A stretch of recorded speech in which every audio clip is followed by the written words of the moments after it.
வணக்கம், hello friends and welcome to the Hindu Editorial Analysis podcast. நான் உங்க மலர் from Clerk. இன்னைக்கு நவம்பர் 11, 2025. ரெண்டு எடிட்டோரியல்ஸும் சூப்பர் இன்ட்ரெஸ்டிங்கா இருக்கு. அதுக்குள்ள போறதுக்கு முன்னாடி ஒரு சின்ன reminder.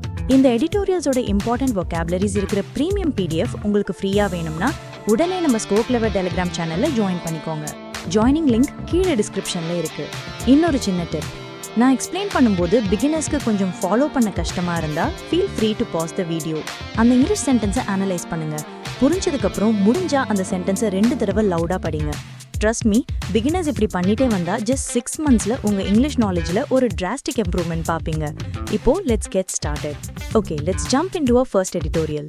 Title: in free fall, on violence hit Sudan. வீழ்ச்சியில இருக்கு, வன்முறையால் பாதிக்கப்பட்ட சுதான் பத்தி. Subtitle: Sudan's hopes for a return to democracy look dim. சுதான்ல ஜனநாயகம் திரும்ப வரும்னு இருந்த நம்பிக்கைகள் இப்போ மங்கி போயிருக்கு. Sudan is no stranger to violence by paramilitary forces. சுதான்க்கு இந்த பாராமிலிட்டரி ஃபோர்ஸஸ்னால, யானி துணை ராணுவ படைகளால வர வன்முறை ஒன்றும் புதுசில்ல. Yet, the rape, pillage and mass killings carried out by the Rapid Support Forces RSF in El Fasher. ஆனாலும் எல் ஃபேஷர்ல இந்த ரேபிட் சப்போர்ட் ஃபோர்ஸஸ் சுருக்கமா RSF நடத்தல கற்பழிப்பு, கொள்ளை மற்றும் பொதுமக்கள் படுகொலைகள். After their capture of the city in Darfur region in late October, தார்ஃபூர் பகுதியில் இருக்கிற அந்த நகரத்தை அவங்க அக்டோபர் கடைசியில கைப்பற்றினதுக்கு அப்புறமா were shocking even by Sudan's grim standards. சுதானோட மோசமான நிலைமைகளை வச்சு பார்த்தா கூட இது ரொம்ப அதிர்ச்சியா இருந்துச்சு.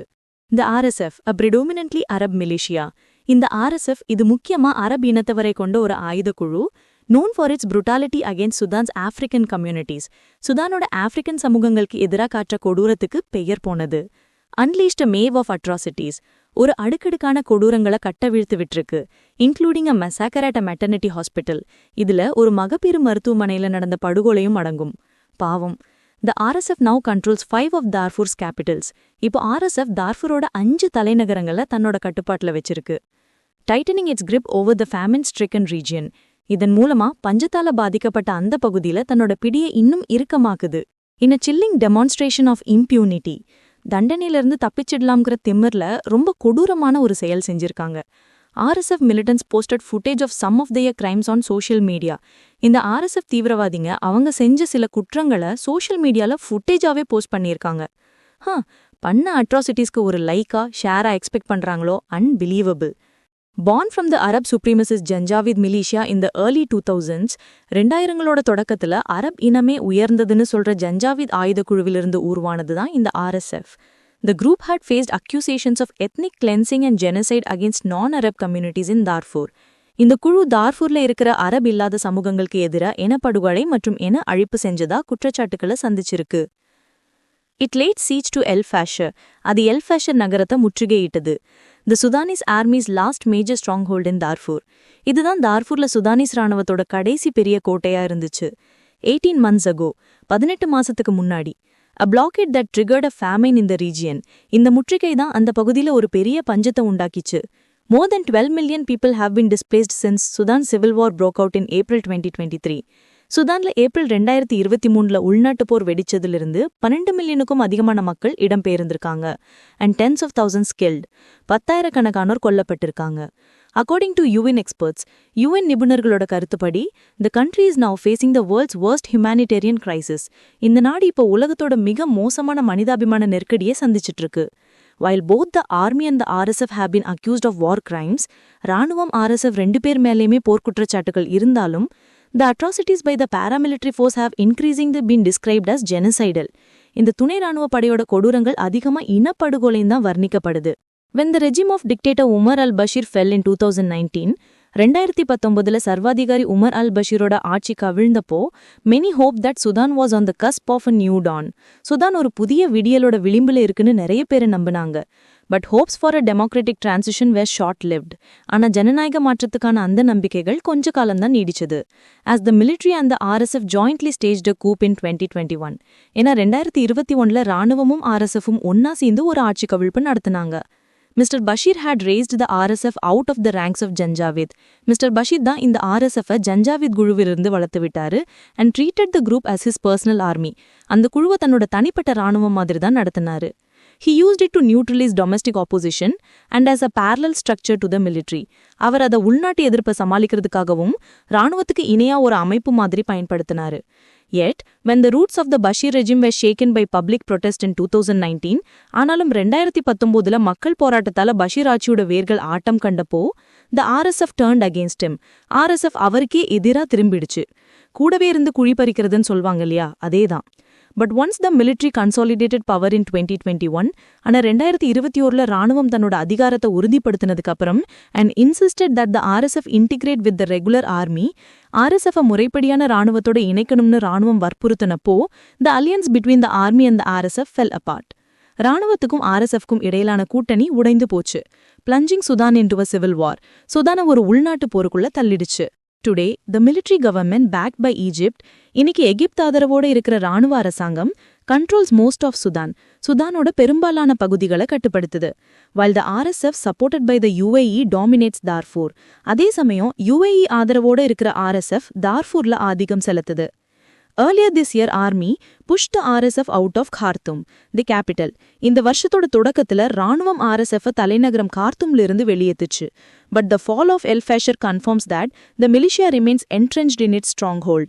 ஆனா El Fasherோட வீழ்ச்சி இந்த ஆயுத குழு அதோட கோட்டையில இன்னும் ஆழமா வேரூன்றி இருக்குங்கிறத உறுதிப்படுத்துது. If the fighting continues, இந்த சண்டை தொடர்ந்தா, Sudan risks more death, destruction and even a state collapse. Sudhan இன்னும் அதிகமான மரணங்களையும் அழிவையும் ஏன் ஒரு நாடே சிதைஞ்ச போற அபாயத்தையும் சந்திக்கும். The atrocities in El Fasher should serve as a wake-up call for the international community. El Fasherல நடந்த கொடூரங்கள் சர்வதேச சமூகத்துக்கு ஒரு எச்சரிக்கை மணியா இருக்கணும். The war must be brought to an end. இந்த போர் முடிவுக்கு கொண்டு வரப்படணும். For that, the backers of both the military and the militia should press for talks. அதுக்கு ராணுவம் மற்றும் ஆயுதக்குழு ரெண்டுக்குமே ஆதரவு தரவங்க பேச்சுவார்த்தைக்கு அழுத்தம் கொடுக்கணும். Instead of sending more weapons into Sudan. சுதானுக்கு இன்னும் அதிகமா ஆயுதங்களை அனுப்புறதை விட்டுட்டு. ஓகே, ஃபர்ஸ்ட் எடிட்டோரியல் முடிஞ்சிடுச்சு. கொஞ்சம் ஹெவி டாபிக்கா இருந்துச்சுல. Let's take a quick break. உங்க ப்ரிப்பரேஷனுக்கு பூஸ்ட் கொடுக்க ஒரு சூப்பர் நியூஸ். நம்ம ஸ்கோர் கிளவர் ஆப் இப்போ கூகுள் பிளே ஸ்டோர்ல இருக்கு. vocabularies, idioms and phrases, phrasal verbsன எக்ஸாம்க்கு தேவையான எல்லாத்தையும் ரொம்ப ஈஸியா மெமரைஸ் பண்ணலாம். ஒரு யூனிக் லேர்னிங் டெக்னிக்கை யூஸ் பண்ணி ஒரு தடவை படிச்சா போதும், மறுபடியும் மறக்கவே மறக்காது. So don't forget to check it out. And hey, இந்த பாட்காஸ்ட் இனிஷியேட்டிவ் எப்படி இருக்குன்னு மறக்காம கமெண்ட்ல சொல்லுங்க. It takes a lot of efforts to create this for you guys. So உங்க சப்போர்ட் ரொம்ப முக்கியம். ஒரு லைக், ஷேர் and மறக்காம சப்ஸ்கிரைப் பண்ணிடுங்க. Now back to business. Let's jump into our second editorial. இது climate change பத்தி. Title: New Horizons on COP30 in Brazil. புதிய அடிவானங்கள். பிரேசில்ல நடக்கிற COP30 பத்தி. Subtitle: Developing countries must take the lead in addressing the climate crisis. வளரும் நாடுகள் காலநிலை நெருக்கடியை சமாளிக்கிறதுல முன்னிலை வகிக்கணும். The 30th edition of the Conference of Parties அனி COP-ஓட 30வது மாநாடு பிரேசில்ல இருக்கிற பெலேம்ல தொடங்கியிருக்கு. Coming 10 years after the historic Paris Agreement, வரலாற்று சிறப்புமிக்க பாரிஸ் அக்ரிமெண்ட்டுக்கு 10 வருஷம் கழிச்சு இது நடக்குது. When all signatory members of the United Nations Framework Convention on Climate Change, UNFCCC, அப்போதான் United Nations Framework Convention on Climate Change, UNFCCCல கையெழுத்திட்ட எல்லா உறுப்பினர்களும் committed to a common goal of keeping temperatures below 2 degrees Celsius. வெப்பநிலையை 2 degree செல்சியஸ்க்கு கீழே வச்சுக்கணும்னு ஒரு பொதுவான இலக்குக்கு ஒப்புக்கிட்டாங்க. And as far as possible below 1.5 degrees Celsius and முடிஞ்ச வரைக்கும் 1.5 degrees Celsiusக்கு கீழே வச்சுக்கணும்னு ஒத்துக்கிட்டாங்க. This would have been an ideal platform to take stock of the achievements so far and ramp up ambition. இதுவரைக்கும் என்ன சாதிச்சிருக்கும்னு கணக்கெடுக்கவும் நம்ம லட்சியங்களை இன்னும் அதிகப்படுத்தவும் இது ஒரு ஐடியல் பிளாட்ஃபார்மா இருந்திருக்கும். Instead, there is a visible sense of disarray. ஆனா அதுக்கு பதிலா இங்க ஒரு வெளிப்படையான குழப்பநிலை தான் தெரியுது. The United States has yet again withdrawn from the Paris Agreement, though not the UNFCCC. America மறுபடியும் பாரிஸ் அக்ரிமெண்ட்ல இருந்து விலகிடுச்சு, ஆனா UNFCCCல இருந்து இல்ல. அவங்களுக்கு இதுவே வேலையா போச்சு. And from 2017, this break seems decisively more hostile. 2017ல இருந்து இந்த பிரிவு ரொம்ப உறுதியா இன்னும் விரோதமா தெரியுது. Wielding threats on tariffs and brinkmanship. வரிகள் மேன அச்சுறுத்தல்கள் மற்றும் ஒரு பெரிய பிரச்சனை வரும் அபாயம் வரைக்கும் போறது. இதையெல்லாம் வச்சு the US administration seems actively committed to derail steps toward emission cuts. US நிர்வாகம் புகைகளை குறைக்கிறதுக்கான நடவடிக்கைகளை தடம்புரல செய்யறதுல தீவிரமா ஈடுபட்டிருக்கிற மாதிரி தெரியுது. Newer ways to fund adaptation and adapting clean technology. மாற்றங்களுக்கு நிதி உதவி பண்றதுக்கான புதிய வழிகள் அண்ட் கிளீன் டெக்னாலஜியை ஏத்துக்கிறது, இது எல்லாத்தையும் டீரெயில் பண்றாங்க. For instance, it has played a major role in recent months in scuttling a resolution. உதாரணமா சமீப மாதங்கள்ல ஒரு தீர்மானத்தை சிதைக்கிறதுல அது ஒரு முக்கிய பங்கு வகிச்சிருக்கு. By members of the International Maritime Organisation. International Maritime Organisation உறுப்பினர்களோட தீர்மானம் அது. into transitioning the shipping industry away from fossil fuel use. கப்பல் போக்குவரத்து துறையை புதைபடிவ எரிபொருட்கள் பயன்பாட்டிலிருந்து மாற்றுவது சம்பந்தமான தீர்மானம் அது. Following Bill Gates' shift from being a vocal advocate of curbing emissions, Bill Gates புகைகளை கட்டுப்படுத்தணும்னு தீவிரமா பேசிட்டு இருந்த நிலையிலிருந்து to one who no longer sees climate change as an existential threat. காலநிலை மாற்றத்தை ஒரு மிகப்பெரிய அச்சுறுத்தலா பார்க்காத ஒருத்தரா மாறினதுக்கு அப்புறம் mister Trump announced it as a vindication of his position. Mister Trump இதை தன்னோட நிலைப்பாட்டுக்கு கிடைச்ச ஒரு சாதகமான தீர்ப்பு மாதிரி அறிவிச்சாரு. இவங்க அலையன்ஸே தனி. There is a case that the US's isolationist policy is of diminishing relevance. யுஎஸோட இந்த தனிமைப்படுத்தும் கொள்கையோட முக்கியத்துவம் குறைஞ்சிட்டு வருதுன்னு ஒரு வாதம் இருக்கு. ஏன்னா இது கிளீன் எனர்ஜியில உலகளாவிய முதலீடுகள் ஃபாசில் ஃபியூவல் முதலீடுகளை மிஞ்சிற காலம். And that businesses globally have seen the writing on the wall. உலக அளவில் இருக்கிற பிசினஸ் நிறுவனங்கள் வரப்போற ஆபத்தை புரிஞ்சுக்கிட்டாங்க. But as the IMO example states, ஆனா அந்த IMO உதாரணம் சொல்ற மாதிரி the USோட abilities as a destabilizing force remain formidable. USோட destabilize பண்ற யானி நிலையை குலைக்கிற சக்தி இன்னும் பயங்கரமானதா தான் இருக்கு. That must be at the back of negotiators' mind when they began the 12-day deliberative sprint. பேச்சுவார்த்தை நடத்துறவங்க இந்த 12 நாள் தீவிரமான விவாதத்துக்கு தயாராகும்போது இதை அவங்க மனசுல வச்சுக்கணும். நம்ம எக்ஸாம்க்கு லாஸ்ட் 10 டேஸ்ல ஸ்பிரிண்ட் அடிப்போம்ல, அந்த மாதிரி. This COP is of implementation. இந்த காப் செயல்படுத்துதலுக்கான ஒரு மாநாடு. As the Brazil presidency has emphasised. Brazil தலைமை இதை வலியுறுத்தி சொல்லியிருக்கு. While the world's collective action is far short of what the Paris goals require, Paris இலக்குதலுக்கு தேவைப்படுறதை விட உலகத்தோட கூட்டு நடவடிக்கை ரொம்ப குறைவா இருந்தாலும் there is palpable optimism, ஒரு தெளிவான நம்பிக்கை இருக்கு that the tenor of discussions from now on will visibly shift toward ironing out financial mechanisms for adaptation. மாற்றங்களுக்கு நிதி உதவி பண்றதுக்கான ஃபினான்ஷியல் மெக்கானிசம்களை சரி செய்யறது நோக்கியும் preserving forest and strengthening carbon credit markets, காடுகளை பாதுகாக்கிறது அண்ட் கார்பன் கிரெடிட் சந்தைகளை வலுப்படுத்துறது நோக்கியும் மாறும்னு நம்புறாங்க. It is likely that there will be a renewed discussion on how to make the United Nations multilateral process more effective.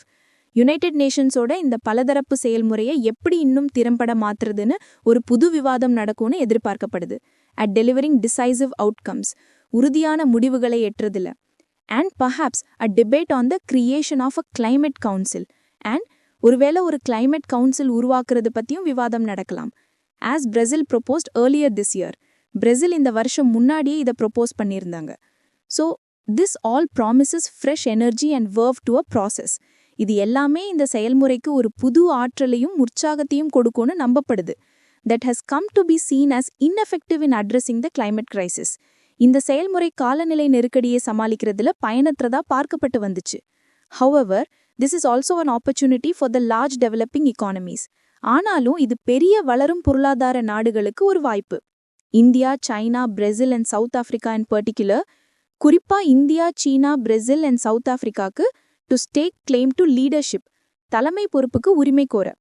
This might require a greater display of ambition. இது அவங்க இன்னும் பெரிய லட்சியங்களை காட்ட வேண்டியிருக்கும். And recalibration of past positions, அவங்களோட பழைய நிலைப்பாடுகளை மறுசீரமைப்பு செய்ய வேண்டியிருக்கும். பர்டிகுலர்லி ஆன் ஃபினான்ஷியல் கான்ட்ரிபியூஷன்ஸ், குறிப்பா நிதி பங்களிப்புகள் விஷயத்துல. Sans fire works, India must begin an internal dialogue. சான்ஸ்னா விதவுட்னு அர்த்தம்.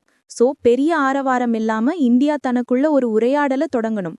To place itself favourably for this nebulous future. தெளிவற்ற இந்த எதிர்காலத்துக்கு சாதகமா தன்னை நிலைநிறுத்தி கொள்ள. So that's the end of our second editorial for today. ரெண்டுமே நல்ல இன்டெப்த் அனாலிசிஸ். பட் வெயிட், நம்ம லேர்னிங் இங்க முடியல.